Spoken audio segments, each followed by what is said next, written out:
Le journal Écho de Lyon Décideur vous est présenté par SG Auvergne-Rhône-Alpes.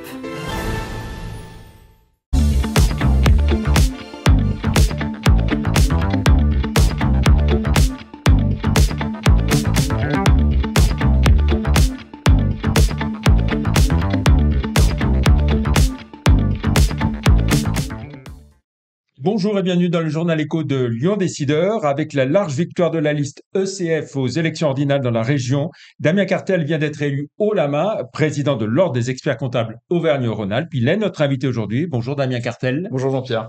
Merci d'avoir accepté notre invitation. Alors, un résultat net et sans bavure, 68% de participation, 64,1% pour la liste ECF, expert comptable de France, reléguant loin derrière la liste de l'IFEC avec 25,75% et puis 10% pour une troisième liste. On va dire quoi? Une nouvelle fois, les petits cabinets l'ont emporté sur les gros cabinets en Auvergne-Rhône-Alpes? Alors Jean-Pierre, c'est un petit peu plus compliqué que ça. Alors déjà, une liste soutenue par ECF et pas une liste ECF, puisqu'on est une liste avec une particularité où il n'y en a pas que des syndiqués. Mais c'est vrai, une liste composée de libéraux et de talents, et on est fiers voilà, de porter la voix des libéraux en région Auvergne-Rhône-Alpes. Voilà, vous avez rassemblé large. Voilà. Exactement, il y a des petits et des grands cabinets aussi dans cette liste, donc Aussi, c'est hétérogène. Alors, au niveau national, c'est l'inverse. C'est l'IFEC qui arrive en tête, 39% contre 35% pour ECF et 10% pour une troisième liste. C'est quoi? C'est le poids de Paris et l'Île-de-France qui fait pencher la balance? Oui, alors on traverse, mais un petit peu comme dans toute la vie politique, on va dire, française, des distorsions, et cette troisième liste est aussi peut-être une liste de libéraux avec d'autres idées. Donc finalement, si on avait rassemblé les deux listes libéraux, on serait peut-être majoritaire face à une liste IFEC. Mais on est confiant aussi pour peser dans le débat et travailler pour que les choses fonctionnent bien au niveau national. Alors, vous étiez déjà président depuis un an. C'est, on va dire, une tradition dans la région. Le président en place ou la présidente démissionne un an avant la fin de son mandat et un nouveau président prend ses fonctions un an avant les élections. C'est quoi? Histoire d'affronter le suffrage universel électoral avec un surcroît de légitimité, celui du sortant qui est déjà en place? Alors, c'est vrai, c'est pas une tradition, c'était la deuxième fois que ça Ça se fait deux déroule de fois, la oui. même manière. Damien Dreux, Odile Dubreuil, Damien Cartel, effectivement. Il se peut que la fois prochaine, ça se passe pas du tout comme ça, c'est le pur hasard, sincèrement. D'accord. Effectivement, j'étais deuxième tête de liste avec Odile. Odile avait fait 4 ans, 3 ans plus un an. Elle a décidé, Odile Dubreuil, de me laisser sa place, ou en tout cas de remettre au vote et laisser la place de la présidence l'année dernière. Ça s'est déroulé ainsi.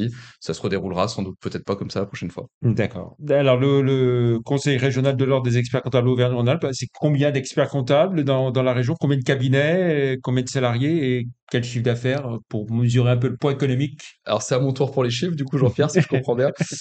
2700 experts comptables, 21 000 collaborateurs, 1 milliard d'euros de chiffre d'affaires. C'est la deuxième région de France, mais c'est un peu logique. En fait, la région Auvergne-Rhône-Alpes, c'est la deuxième région de France dans beaucoup de choses. Oui. C'est la deuxième région industrielle, la quatrième région économique d'Europe et la première région, pardon, industrielle de France, deuxième région économique de France aussi, mais également quatrième région économique d'Europe. On a un territoire qui pèse et du coup, les experts comptables de la région Auvergne-Rhône-Alpes sont proportionnels à ce niveau économique de la région, dont on est fier. Un tissu économique très fort, donc Très fort. forcément beaucoup d'experts comptables. Exactement. Alors un mot sur votre parcours, Damien Cartel, vous avez 40 ans, formation lyonnaise, les Chartreux, l'UCLI, vous rejoignez une société d'abord avant de créer votre propre cabinet? Oui, tout à fait, un parcours finalement assez traditionnel, même si on prend dans le détail, comme pour tout le monde, un parcours semé d'embûches, de difficultés, de rebonds, etc. Mais voilà, un parcours lyonnais. Je suis lyonnais d'adoption, mais lyonnais de cœur. Et pour tout vous dire, je ne vis plus à Lyon, je vis dans le Nord-Isère, donc je suis vraiment ancré sur le territoire régional. Voilà. Voilà, et professionnellement à Bron, À Bron, exactement, ouais. voilà. Vous êtes dans les instances ordinales depuis 2018, et au Conseil supérieur de l'Ordre depuis 2020 aussi. 2016 pour les instances Euh, régionales, 2020 pour l'instance nationale où j'avais été élu et j'étais élu en région et au national en même temps. Alors, quels ont été vos actes de campagne dans cette dernière campagne qui a eu lieu, et puis quelles vont être vos priorités de mandat pour les 4 ans Bon, qui viennent? on va pas se le cacher, première priorité, c'est d'accompagner, alors j'allais dire les experts comptables, mais il faut savoir que les experts comptables en Auvergne-Rhône-Alpes sont les plus formés à la facture électronique, mais un des axes prioritaires pour les 2 prochaines années, c'est la facturation électronique, cette grande transformation digitale que vont connaître nos chefs d'entreprise. Alors, on a de la chance en Auvergne-Rhône-Alpes, on avait anticipé tout ce sujet-là, et c'est vrai que les experts comptables sont les plus formés de France statistiquement. On a déjà fait le boulot, on est en train d'approfondir ce travail-là. Maintenant, il faut franchir l'étape, aller voir les chefs d'entreprise, convaincre, faire décider le plus vite possible sur le choix des outils pour que les chefs d'entreprise soient prêts Mmh. à la réforme en 2026. Un des deuxièmes axes de campagne, on traite beaucoup d'attractivité, on va continuer à travailler l'attractivité avec le déploiement en phase 2 du label école de la profession, on en parlera peut-être, on aura le temps, mais on va travailler aussi beaucoup le RH et le management, c'est un des deuxièmes grands axes de cette mandature. Et puis on pourrait pas non plus échapper à la durabilité et tout le phénomène qui va autour, RSE durabilité, qui sera bien sûr un troisième axe majeur de cette mandature, Mmh. évidemment. Mmh. Et il y a des petits axes qui sont tout autour, comme la cybersécurité, comme l'accompagnement des entreprises en difficulté. Et on en parlera peut-être tout à l'heure sur le mécénat avec Mmh. les, la lutte contre la précarité étudiante. Voilà. Et puis alors, dans l'immédiat, enfin, dès l'année 2025, un congrès national qui se déroulera à Lyon. Voilà, on a la chance. Alors c'est un peu un cadeau de départ d'Odile Dubreuil en région, puisqu'elle a candidaté pour la région pour recevoir le congrès national, et on est fiers de mener ce projet. Un congrès national de l'ordre des experts comptables, c'est quoi? Bah, c'est le plus gros événement professionnel d'Europe qui va arriver à Lyon. C'est en septembre 2025, le 16 septembre 2025 démarre ce congrès, et c'est 9000 congressistes minimum qui sont 9000. attendus, voilà, à Lyon. C'est un événement d'ampleur et on espère casser la baraque. Voilà, et ça se déroulera à Eurexpo. Exactement, Eurexpo, mais dans toute la ville également. La ville est mobilisée, l'office de tourisme est bien sûr déjà au courant, et vous allez entendre parler des experts comptables pendant cette période-là. Très bien. Oh ben, on y sera bien sûr. La montée en puissance des solutions logicielles comptables proposées par des acteurs comme Indie ou Agicap, est-ce qu'elle vous inquiète? Non, alors bon, parler de deux acteurs, Agicap qui est plutôt axé quand même sur la trésorerie et Trésorerie, l'accompagnement, finance, donc oui. voilà, c'est plutôt un partenaire, on va dire Mmh, aujourd'hui, mmh, et c'est un partenaire, des experts comptables. Indie, pour le coup, n'est pas un partenaire des experts mmh, comptables. Je cache rien en disant qu'on est en procédure, hein, contre Indie, mmh, c'est une société lyonnaise. On rencontre des difficultés, avec cette société depuis longtemps. Elle s'appelait Georges Le Robot auparavant. mmh, Je suis pas sûr que ça soit le lieu pour étaler, mmh, ce type mmh, de sujet. oui. Mais non, la montée en puissance de ce type d'acteur ne m'inquiète pas. Est-ce que ça veut dire quand même qu'une partie de votre métier vous échappe petit à petit? C'est une forme du métier qui peut paraître échapper, mais qui nous revient. Ce type de structure crée du mécontentement aussi. Les clients de ces structures-là partent et arrivent pour un accompagnement intelligent, un accompagnement sur mesure que propose l'expert Mmh. comptable et que ne peut pas proposer une plateforme web qui vante de l'automatisation qui n'en est pas. Mmh. Alors, les experts comptables et les commissaires aux comptes sont en première ligne hein, sur le dossier CSRD, qui concerne, on va dire, les entreprises d'une certaine taille, sur des engagements, donc RSE, SG, extra-financiers. On voit poindre beaucoup d'énervement chez certains entrepreneurs, mais pour vous, ça veut dire des missions en plus? C'est un sujet complexe. Jean-Pierre, merci de l'aborder. Alors, c'est un sujet où on va co-construire. Mmh. Il y a les experts comptables, il y a les commissaires aux comptes. Là, je prends ma casquette expert comptable. Euh, Effectivement, il va falloir qu'on produise des indicateurs pour les chefs d'entreprise. Ce qui est très inquiétant, c'est que les indicateurs qui sont demandés à produire aux chefs d'entreprise, qui sont embarqués dans une chaîne de valeur pour le titre de grandes entreprises, hein, parce que Mmh. nous, nos clients sont les TPE-PME, qui vont répondre à des demandes des grandes entreprises qui sont, eux, soumis à des rapports de durabilité.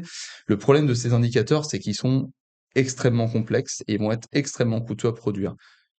Nous, on est plutôt, à l'ordre des experts comptables de Van Ronald, un ordre militant pour de la Mmh. simplification et commencer par des indicateurs simples, simplifiés et à la portée des chefs d'entreprise et à notre portée aussi pour produire des choses à moindre coût, des choses sensées, intelligibles, comparables et à moindre coût. Mmh. Donc on travaille dessus avec l'aide du Conseil national et c'est vrai qu'il reste peu de temps pour essayer de faire quelque chose de co-construit qui soit Mmh. efficace. Mmh. C'est compliqué, mais les entreprises peuvent quand même déterminer un peu les types d'indicateurs qu'elles veulent adopter. Enfin, est- Aujourd'hui, est-ce qu'il y a une marge de manœuvre? la marge de manœuvre est en fait, il y en a quasiment pas. C'est-à-dire que Oui. la marge de manœuvre, c'est de rentrer dans une chaîne de valeur et répondre Mmh. pour tout simplement des raisons d'appel d'offres, hein, on va Mmh. se dire les choses très clairement, peut-être à des indicateurs qui sont démesurés par Mmh. rapport aux réels besoins.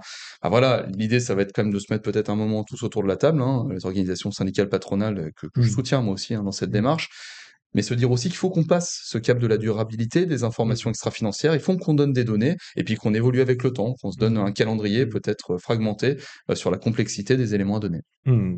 Vous l'avez évoqué, le travail autour de la facturation électronique, un gros travail qui a été fait de préparation. Ça a été décalé un tout petit peu, hein, c'est ça, en 2026. Pensez que les entreprises seront prêtes, donc?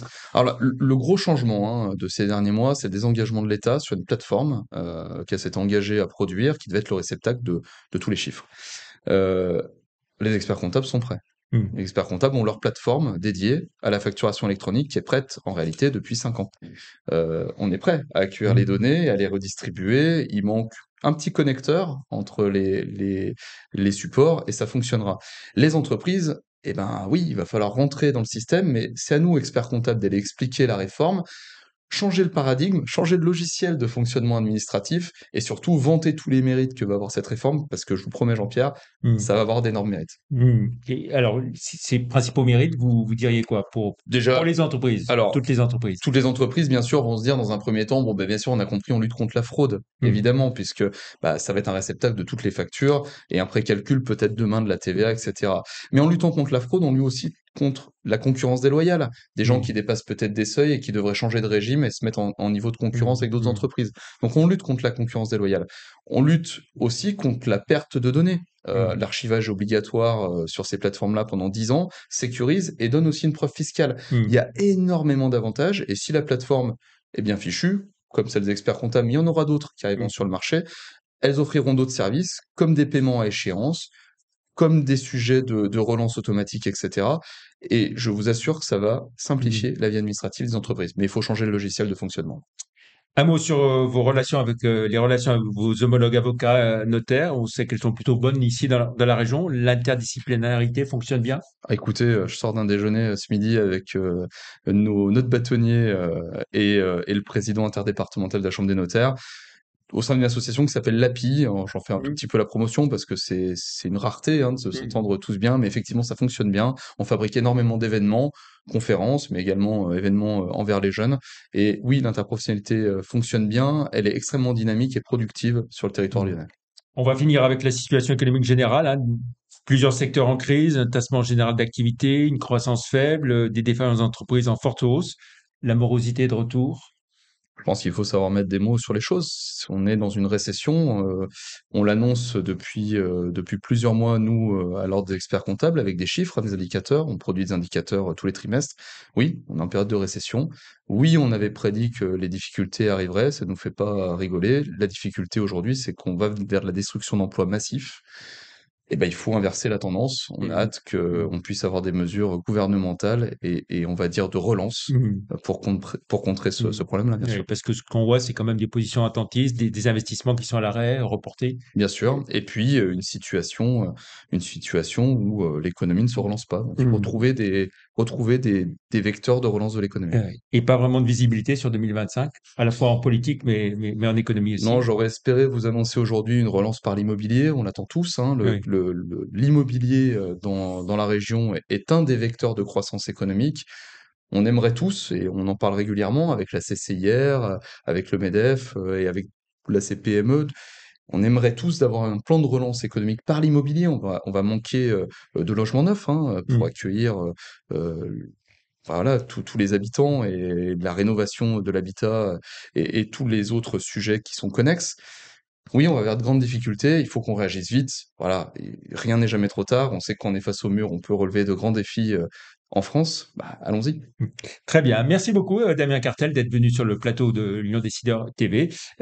Encore félicitations pour votre réélection. Bonne fin de semaine et puis on se retrouve vendredi prochain pour une autre émission, Le Journal Écho. Merci, au revoir. Bonsoir Jean-Pierre. Bonsoir.